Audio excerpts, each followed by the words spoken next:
Dzina la Tate ndi la Mwana ndi la Mzimu Woyera. Amen. Pang'ono ndi pang'ono tikusendera ku Pasaka. Tafika Mulungu wa 5 mu nyengo ya Lenti.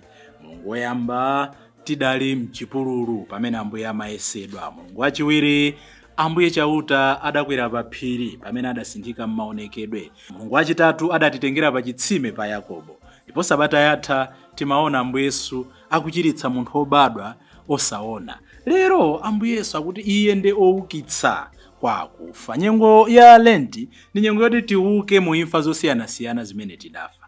Kodi ndi gawo liti la moyo wanu limene likusowekera litachitidwa mirakuli loti liuke ndi kukhalanso ndi moyo? Ndikulandireni to abale ndi alongo pano pa Tiyankhule na Ambuye. Lero ndi la Mulungu la chisanu mu nyengo ino ya Lenti, ndipo mawu athu oyamba kuchokera m'buku la mneneri Ezekieli mutu wa 37 ndime ya 12 kulekeza 14. Mafupa owuma adzakhalanso ndi moyo. Amene akutiwerengera mawu oyamba ndi a Olive Mwakifwamba Banda kuchokera ku Dzundu Catholic Church, St. Kizito Lisungwi Parish mu Archdiocese ya Blantyre. Salimo yathu ndi salimo namba 130. Mawu achiwiri akuchokera mkalata ya Paulo yolembera a Roma mutu wa 8 ndime 8 kulekeza 11. Amene akutiwerengera mawu achiwiri ndi a Jacob Chakalamba kuchokera ku Dzundu Catholic Church, St. Kizito Lisungwi Parish mu Archdiocese ya Blantyre. Pomtenga wabwino ndi monga adalembera Yohane Oyera. Yohane 11 ndime ya 1 kulekeza 45. Koma ine ndiwerenga moduladula, koma mukapeza mpata muwerenge Yohane 11 1 to 45. Amene akutiwerengera mawu amthenga woyera komanso kutigawira mawu ndi Reverend Father Francis Damaseke kuchokera ku St. Peter and Paul Natenje Parish mu Archdiocese ya Lilongwe. Mawu oyamba. Mawu ambuku la mneneri Ezekieli. Chifukwa chake walalikire ndi kuwauza kuti, ine Ambuye chauta ndikuti, inu anthu anga, ndidzafukula manda anu, ndipo ndidzakutulutsanimo. Ndidzakubwezerani ku dziko la Israeli. Motero mudzadziwa kuti ine ndine chauta. Ndikadzafukula manda anu, ndidzakutulutsanimo, inu anthu anga. Tsono ndidzayika mzimu wanga mwa inu, ndipo mudzakhalanso ndi moyo. Pambuyo pake ndidzakukhazikani m'dziko lanu. Choncho mudzadziwa kuti ine chauta ndalankhula zimenezi, ndipo ndidzazichitadi. Ndikutero ine chauta. Mawu a Ambuye. Tithokoze Mulungu. Salimo yathu ndi salimo namba 130 ndipo chilimbi chake tiziti, paja chauta ndi wachikondi chosasinthika ndi wokonzeka kutipulumutsa. Ndikulirira inu chauta ndili m'dzenje la mavuto. Ambuye imvani liwu langa, tcherani khutu kuti mumve kupempha kwanga. Mawu achiwiri. Mawu ankalata ya Paulo woyera kwa Aroma. Abale, amene atsata zathupi sangathe kukondweretsa Mulungu. Koma inu simulamulidwanso ndi khalidwe lanu lokonda zoyipa, koma ndi Mzimu Woyera, ngati Mzimu Woyera akhaladi mwa inu. Koma ngati munthu aliyense alibe Mzimu wa Khristu, iyeyu sali wake wa Khristu. Khristu akakhala mwa inu, ngakhale thupi lanu lidzafadi, komabe mzimu wanu ngwamoyo. Popeza kuti Mulungu wakulungamitsani. Ndipo Mzimu wa Mulungu amene adaukitsa Yesu kwa akufa akamakhala mwa inu, pamenepo mwa Mzimu wake yemweyo Mulungu adzapatsanso moyo matupi anu amene amafa. Mawu a Ambuye. Tithokoze Mulungu. Ambuye akhale nanu. Mawu a Uthenga Wabwino monga adalembera Yohane. Ulemu kwa inu Ambuye. Tsiku lina alongo ake a Lazaro adatuma mthenga kwa Yesu kukamuwuza kuti, Ambuye, bwenzi lanu akudwala. Pamene Yesu adamva zimenezi adati, kudwalako safanako ayi, koma zatero kuti Mulungu alemekezedwe, ndipo kuti Mwana wa Mulungu alemekezedwe chifukwa cha matendawo. Yesu ankakonda Marita ndi ng'ono wake Mariya ndiponso Lazaro. Komabe pamene adamva za matendawo, Yesu adaswera masiku awiri pamalo pomwe adaliripo. Pambuyo pake adawuza ophunzira ake kuti tiyeni tipitenso ku Yudeya. Pamene Yesu adafika ku Betaniya, adapeza Lazaro atagona m'manda masiku 4. Pamene Marita adamva kuti Yesu akubwera, adapita kukamchingamira, koma Mariya adatsalira m'nyumba. Tsono Marita adawuza Yesu kuti, Ambuye, mukadakhalapo sibwezi mlongo wanga atamwalira. Koma ngakhale tsopano ndikudziwa kuti Mulungu adzakupatsani zilizonse zimene mungapemphe. Yesu adamuwuza kuti, mlongo wako adzauka. Marita adati, ndikudziwa kuti adzauka podzauka anthu kwa akufa pa tsiku lomaliza. Yesu adamuwuza kuti, woukitsa anthu kwa akufa ndiponso wapatsa moyo ndine. Munthu wokhulupirira ine, ngakhale amfe, adzakhala ndi moyo. Ndipo aliyense amene ali ndi moyo ndakhulupirira ine sadzafa konse. Kodi ukukhulupirira zimenezi? Iye adati, inde Ambuye, ndikukhulupirira kuti inu ndinu mpulumutsi olonjezedwa uja, Mwana wa Mulungu, amene adayenera kubwera pansi pano. Yesu ataona kuti Mariya akulira, ndiponso anthu amene anadza naye akulira, zidamkhudza kwambiri ndipo adavutika mu mtima. Tsono adawafunsa kuti mudamuyika kuti? Iwo adati, Ambuye, tiyeni mukaone. Yesu adayamba kulira. Pamenepo anthu aja adati, onani, ankamukonda zedi. Koma ena mwa iwo adati, munthu uyu suja adapenyetsa munthu osapenyayu, monga sakadatha kuchitapo kanthu kuti Lazaro asafe. Yesu adavutikanso mu mtima, nakafika ku manda amene anali mphanga. Pa khomo pake panali chimwala. Tsono Yesu adati, tachotsani chimwalacho. Marita, mlongo wa omwalirayo, adawuza Yesu kuti, pepana Ambuye, wayamba kale kununkha, pakuti wagonamo masiku 4. Yesu adamufunsa kuti, kodi sindidakuwuze kuti ukakhulupirira uwona ulemerero wa Mulungu? Tsono anthu adachotsa chimwala chija. Yesu adayang'ana kumwamba nati, Atate, ndikukuyamikani kuti mwandimvera. Ndikudziwa kuti mumandimvera nthawi zonse. Koma ndanena zimenezi chifukwa cha khamu la anthu amene ali panowa, kuti akhulupirire kuti ndinu mudandituma. Atatero adayitana mokweza mawu kuti, Lazaro, tuluka! Pomwepo munthu amene adamwalirayo adatuluka. Miyendo yake ndi manja ake zili zomangidwa ndi nsalu za maliro. Nkhope yake inali yokutidwa ndi nsalu. Yesu adawawuza kuti, masuleni ndipo mlekeni azipita.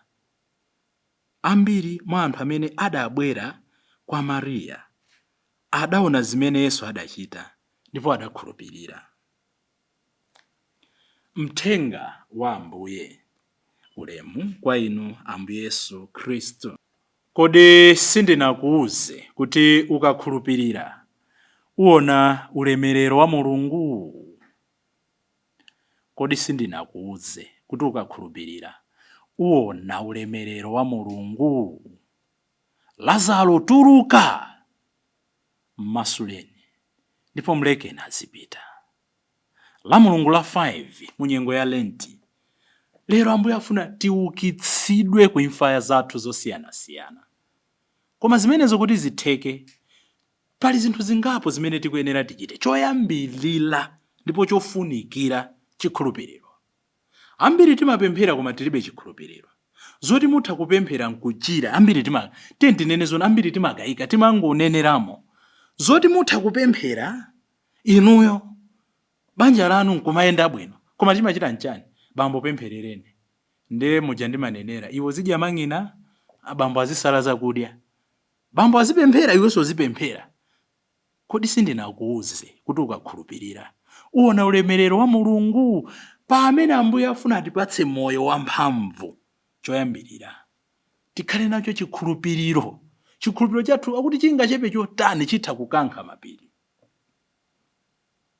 Ambuye Yesu ndiye otipatsa moyo. It's never too late for God. Palibe nthawi imene tinganene kuti ayi basi kwatha tetelestai. Ndi Ambuye Yesu wokha amene adanena kuti tetelestai, it is consummated, it is finished, kwatha. As long as tili pasi pano sitinathe Ambuye sanathane nafe. Tizimpempha. Hayi, Lazaro wagona m'manda masiku 4, basi wamba kale kununkha, Ambuye musavutike nkupita kumanda. Akuti khulupirira, inde ndiudziwa kuti mudzamuukitsa podzauka anthu kwa akufa. Khulupirira, uwona ulemerero wa Mulungu. It's never too late for God. Ina amuna anga aya sadzatheka. It's never too late for God. Ife mwana wathu aye wabwereza standard 6 zaka 4, mwina angosiya school. It's never too late for God. Wansembe uja sadzateka. It's never too late for God. Choyambirira ndi chimenecho. Mulungu alibe kuti basi kwatha. Ndiye kamene adatipatsa moyo, ndiye kamene angalamule kuti kwatha. Ifeyo as long as tili pansi pano tilibe ndi tsiku limodzi lomwe limene tinganene kuti kwatha. Inu simudaone anthu amene adapita kuchipatala nkudwala zaka 5, 6, 7. Andi apita kuchipatala and they were declared kuti matenda awo asadzachira, apite kunyumba zingodikira tsiku la Ambuye. Basi palliative care. Munthu uja nkukhala ndi chikhulupiriro, nkupeza kuti 2 years later, a year later, 2 months later, nkupeza kuti munthu adachira. Khulupirira uwona ulemerero wa Mulungu. Kuti miracle imeneyo itheke, kapena kuti zina zimene tikuphunzira ndi zambiri muthengawo. 2. Ambuye akamafuna kutichitira zazikulu, we must cooperate.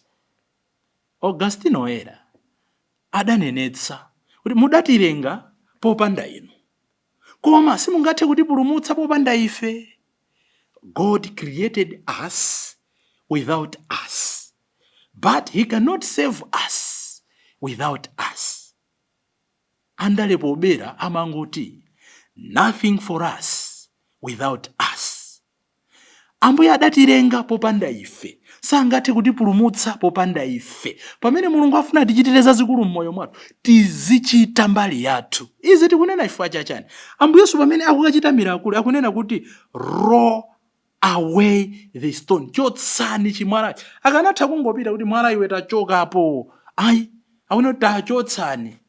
Inu mwaganizira anthu amene akulira, misozi ili m'maso, ena akunena kuti wafa kale, wakhala m'manda akununkha, munthu mungofuna kutivutitsa, tasiyeni olira azipumula ayiwale, basi moyo wawo Ambuye akubwerera. Ambuye kuti tachotsani chimwalachi, tachotsani. Do you think kuti Ambuye analibe mphamvu yochotsa chimwala? Do you think kuti Mulungu wathu alibe mphamvu yokankha mwala? Mwalawo tikunena zinthu zimene timakumana nazo mmoyo. Koma akufuna kuti iye akamachita umulungu wake, ifeyo mbali yathu tizipanga. Ambiri timafuna Mulungu atichitire, nde ife tizingotaipa amen, I receive, man of God, go deeper, I receive, go deeper papa. Not our God. Mulungu amanena kuti ufuna banja, zisamba, zipoda, uzikumana ndi anyamata, ukhale makhalidwe abwino, kwina kuzindipempha mwamuna wabwino umpeza. Do your part. Ufuna upite ku university, ziwerenga, zisova matsi, uzimvera aphunzitsi, ukhale wakhama, kena kuzindipempha. Okomuta gona nchalichi ngati simukuchita mbali yanu. Ife banja lathu, zinthu sizikuyenda, amayi simusamba, amayi mmene mphikira ndiwo mangovwangula. Zichitani mbali yanu, zisambani. abambo ochoka ku ntchito awapeza ana mamina ali umu pakhomo posasesa mbale monse munaphikira mmawa ife banja lathu amuna athu sakhala pakhomo satikonda mpaka apeza mitala inde mpaka kutengerani mkazi wachitatu chifukwa choti simunguchotsa chimwala. Take away the stone. Akutero Ambuye Yesu pamene afuna tichitire zazikulu. Nyengo ino ya Lenti ndi nyengo yobwerera kwa Tate wathu. Pamene Mulungu afuna atithandize kutuluka mu ukapolo umene tidagwamo. Akunena kuti thetsa chibwezi ine ndikuthandiza. Akunena kuti siya izo ine ndikuthandiza. Koma ambiri tikupempha chifundo cha Mulungu tangopinda manja. Tachotsani chimwalachi. Chachitatu, Ambuye Yesu akumulamula omwalirayo. Muone kuti azilongo ake achitapo kanthu. Atumiza uthenga. Anthu achitapo kanthu. Achotsa chimwala. Koma finally Ambuye Yesu akuti Lazaro tuluka. Anthu andiuza kuti wamwalira. Anthu akuchotsera chimwala. Koma iweyo mbali yako tuluka. Mwalikumbukira fanizo la anamwali 10 aja. Asanochenjera asanopusa. Idakwana nthawi. Amati tigaireni mafuta. Adati pali zinthu zina mmoyo. Umenera uchite weka. Ife tuphunzira chichewa aphunzitsa athu kali kuti ndasakasaka aphunzitsanga atsonga achichewa. Amanena kuti kuli msintho waneni odzichitira. Ndadziruma, ndadzigagada, ndadzicheka. Wadzichitira weka zinthuzo. So Lazaro Ambuye Yesu amafuna kuti adzichitire. Kuli zinthu zina nzodzichitira weka. Ansembe atha kulalika, akwaya atha kuti imbira bwino, anthu atha kuti kokera ku church. Koma that element yonena kuti ndisinthe ndi chiganizo chimene ine ndimapanga pomvera Mzimu Woyera. Ambiri tufuna zinthu zisinthe koma mbali yathu siri kupanga. Ayi, anthu atha kutitengera kwa Ambuye, anthu atha kutitengera ku chechi, anthu atha kutichitira zakuti adokotala atha kutipatsa the best medicine, achibala atha kutitengera to the best hospital.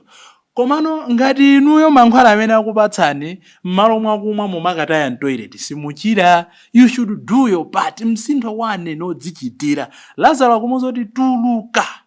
And Lazaro akumvera. Mulungu lero akunena kuti wamva ulaliki nthawi yayitali. Anthu akulangiza nthawi yayitali. Koma yakwana nthawi yoti iweyo dzichitire wekha zinthu zina m'moyo mwako. There is a time where we think we are completely done and pessimism seems to be the only option. Jesus is saying it's not yet done. Tuluka ukhalenso ndi moyo. Komatu ngakhale utati wadzichitira zinthu zina, to sustain our lives, timaswekera anthu ena atithandizebe. Ndanena kuti azilongo ake anatumiza uthenga kwa Ambuye Yesu, anthu ena anamchotsera mwala, Lazaro wapanga mbali yake. Komabe that was not enough. Ambuye Yesu amenena kuti mmasuleni, unbind him. Jesus has this command, unbind him and let him go. Even though Lazarus could stumble himself out of the tomb, he could not unbind himself. He needs the community to do that for him. Kumasula ena nde kusiya kwaweruza kuti ndochimwa. Kumasula ena ndiye kusiya kwaonongera mbiri yawo. Kumasula ena ndiye kuyamba kwalimbikitsa. Kumasula ena ndiye kusapatsa misonkho yowatsamwitsa. Kumasula ena ndiye kuapatsa chinyamata mipamba ndi opportunities ama business. Kumasula ena ndiye kuwaonetsa njira yoyenera kutsata mchikhulupiriro. Tamasula anthu angati kapena ndife anthu amene tikumanga ena kuti alephere kukwaniritsa zazikulu zimene Mulungu anayika pakati pathu. Potsirizira, Lazaro wapulumutsidwa chifukwa chani? Inde kukoma mtima kwa Mulungu, inde chifundo cha Mulungu, inde chifukwa choti anthu ena anachitapo kanthu, inde chifukwa choti anthu ena anamuthandiza. Komatu ine ndikuti Lazaro wapulumutsidwa chifukwa cha ubale wake ndi Ambuye Yesu. He was saved by his friendship to Jesus. Mukumbukire kuyambirira kwa uthenga wabwino akuti Maria anatumiza uthenga kwa Ambuye Yesu. Osati kuti mlongo wathu akudwala, koma kuti mzanu, your best friend is sick. Ino mwapanga kale ubale ndi Ambuye Yesu. Ambuye Yesu sadzanyozera konse kumthandiza mnzake.